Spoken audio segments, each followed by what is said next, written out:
सबसे पहले तो जितने भी पशुपालक यहाँ पे पहुँचे हैं, हरियाणा प्रदेश से भी हैं, राहुल भाई मैंने देखे यूपी से भी आए हैं, और जितने भी आए सबको मेरा हाथ जोड़ करके नमस्कार है, प्रणाम है। और एक बहुत अच्छी पहल आज मैं कहूँगा एक मेले को लेकर के की जा रही है, KDFA किसान डेयरी फार्मिंग एसोसिएशन। और ज़्यादा कुछ कहने की ज़रूरत नहीं है, कोच साहब हैं और काफ़ी हमारे से ज़्यादा अनुभवी हैं, एक्सपीरियंस है, बहुत कुछ अच्छा कहा। पीछे अंकुर भाई थे, कुंडू साहब थे, सुरेंद्र भाई आए हैं, सभी ने बहुत अच्छा कहा। मैं एक बात कहना चाहूँगा आज इस मंच के माध्यम से कि कहीं ऐसा ना हो हम आज आम पशुपालक कर रहे हैं और कल जब ये मेला हो तो आम पशुपालक का कहीं नंबर इस मेले में भी ना पड़े। ये चीजें काफी जगह हमने देखने को मिली, आम पशुपालक कह देते हैं आम पशुपालक का मेला कराएंगे जी, लेकिन जब वहां जाएंगे फिर वही बड़े धुरंधर वहां खड़े मिलते हैं, आम पशुपालक का तो कोई नामो निशान भी नहीं होता, सभी निराश होकर के वापस जाते हैं। एक चीज ये, दूसरी चीज है कि काफी दूर दूर से आएंगे, न सिर्फ हरियाणा से, यूपी हुआ हमारा, राजस्थान और इंडिया के हर कोने से पशुपालक पहुंचेंगे। एक अंकुर भाई ने पोस्ट डाली थी, BFA धनोला का मेला हुआ, 3100 रुपए कैश जो रिवार्ड था वो मिला था और खर्चा टोटल 7000 रुपए आया। तो उसका भी कोई फायदा नहीं है, क्योंकि पशुपालक अपनी जेब से अगर पैसे लगा करके यहाँ पे आया और उसको कुछ नहीं मिलेगा तो उस चीज का भी मैं कहूंगा सिवाय घाटे के पशुपालक को कुछ नहीं होना। तीसरी चीज, पशुपालन को हम मानते हैं दूध के लिए, क्योंकि दूध के लिए करते हैं। दूध एक ऐसी चीज है, सुबह उठेंगे चाय कॉफी दूध से शुरुआत होती है, रात को बिस्तर पे जाते हैं, जाके घर वाले भी कह देंगे बेटा एक गिलास दूध पी ले और सो जा आराम से। जब तक इस धरती पे इंसान रहेगा दूध कभी खत्म नहीं होगा, और दूध के लिए ये सारी लड़ाई है। न सिर्फ पशुपालन को आगे लेकर के आना है हमने, दूध के भी कहीं ना कहीं रेट जो कीमतें हैं वो बढ़नी चाहिए, क्योंकि आजकल आउटपुट कुछ निकल नहीं रहा। फीड की कॉस्ट आप देख रहे हो और दूध के रेट वही की वही है, तो पशुपालन जो है घाटे में जा रहा है।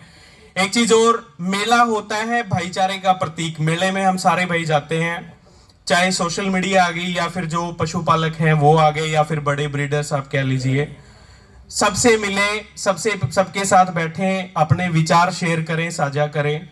लेकिन मेरे 2 मेलों का एक्सपीरियंस मैं आप लोगों के साथ शेयर करना चाहता हूं। मैं गया BFA धनोला और मैं गया अभी DFA कुरुक्षेत्र। दोनों जगह जो एक अलग सी राजनीति देखने को मिलती है। कुछ एक भाई ऐसे हैं, यूट्यूबर्स को भी बांट लिया, पत्रकार देखिएगा सबके साझले होते हैं। रेशमा भैंस हो या बड़ी भैंसें जितनी भी हो, सबकी मिल्किंग हुई, वहां पे हम लोग मौजूद थे, बाकायदा बुलाया था। वहां पे भी जो लाइव थी वो हमने चलाई, बहुत अच्छा जो कार्यक्रम था वो। और फिर मेले में जब जाते हैं, आगे से मान सम्मान देते हैं, तो फिर बात करना भी ठीक नहीं समझते। उस चीज का भी शिकार कहीं ना कहीं सोशल मीडिया होती है, तो वो थोड़ा सा गलत है। भाईचारे को बना करके सारे भाई जाएं और आपस में एक दूसरे का कंट्रीब्यूशन, एक दूसरे का सहयोग बहुत जरूरी है। और सुरेंद्र भाई आप एक चीज कह रहे थे कि अभी जो मीटिंग हुई थी ADFA को लेकर के, वहां पे आपने कहा कि कमेटी के जो फैसले होंगे वो मतलब अहम है। कमेटी की जो स्टेटमेंट है देखिएगा, उन्होंने अपनी स्टेटमेंट को ध्यान में रखते हुए पशुपालकों के हक में उतरना भी चाहिए, क्योंकि आज से ठीक काफी सारे भाइयों को बुरा भी लगेगा। 2 दिन पहले अगर आप लोग बुरा ना मानो तो हम लोग ADFA को भी प्रमोट करने गए थे। वहां पे स्टेटमेंट के हिसाब से हमें क्या देखने को मिला, बात थी आम पशुपालक की, अभी बातें हो रही हैं बड़ी बड़ी भैंसें वहां जाएंगी तो उसका भी एक रीजन मेंशन नहीं किया इन लोगों ने, क्यों जाएंगी, क्या रीजन है, क्या कारण है। क्योंकि ऑन कैमरा अगर वो स्टेटमेंट उठा करके आप देखोगे, मैंने ही उसको रिकॉर्ड किया था, उसमें सन्नी गिल भाई हैं, बहुत अच्छे हैं, आज तक रत्ती भर का भी मैं कहूंगा फर्क नहीं समझते किसी में। उन्होंने खुद कहा था कि जो बड़ी भैंसें हैं उनको प्रूव करने की जरूरत नहीं है और उनको आएंगी वो लाइफ टाइम विनर का जो अवार्ड है वो हम लोग दे देंगे और आम पशुपालकों के हक में मेला उतरेगा। तो ऐसी क्या नौबत आई कि अब उनको ये कहना पड़ा कि अलग से इनकी कैटेगरी बना करके जो मिल्किंग कंपटीशन है वो करा दिया जाएगा। रही बात टिक्के की, मेरे को इतना एक्सपीरियंस नहीं है, 2 साल हुए करीब इस लाइन में, अपनी जॉब से खुश हूँ, नौकरी भी करते हैं साथ में। और मैं तो यही कहूंगा टिक्के इस तरह का अगर कोई टिक्का है तो वो गलत है, क्योंकि आगे आने वाली जो हमारी पीढ़ियां हैं, आगे भविष्य में आने वाली जो नस्लें हैं वही खराब हो जाएंगी। तो इस धन का, इन भैंसों का, इस दूध का, इस नाम का हम क्या करेंगे? मेरे हिसाब से इसका कोई मतलब, कोई मैटर नहीं रहता। बस लास्ट में एक ही गुजारिश है, जितना भी मेला है, मेला कमेटी के सदस्य हैं, काफी लोग यहाँ पे पहुंचे हैं, रणदीप मलिक भाई भी आए हैं, इन सबसे एक ही बात कहूंगा, सारी चीजों को ध्यान में उतार करके पशुपालकों के हक में उतरे। और आज कहीं ना कहीं आप लोग 100 साल की नींव रखने जा रहे हैं। ऐसा ना हो, बहुत सारे मेले हमने देखे हैं, एक बार ऑर्गेनाइज करा दिए, अगले साल उनका कोई नाम निशान ही नहीं होता।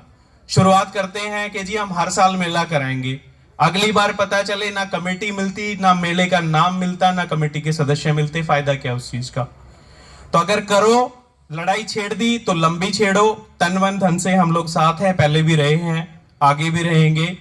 और जो फैसला लेना है, हमारे बड़े हैं, कोच साहब हैं, और काफी लोग यहाँ पे पहुंचे हैं, तो आप सब पे फैसला छोड़ते हैं। उम्मीद करेंगे सारे पशुपालकों के हक में ही उतरेगा। सभी को मेरी तरफ से नमस्कार, राम राम।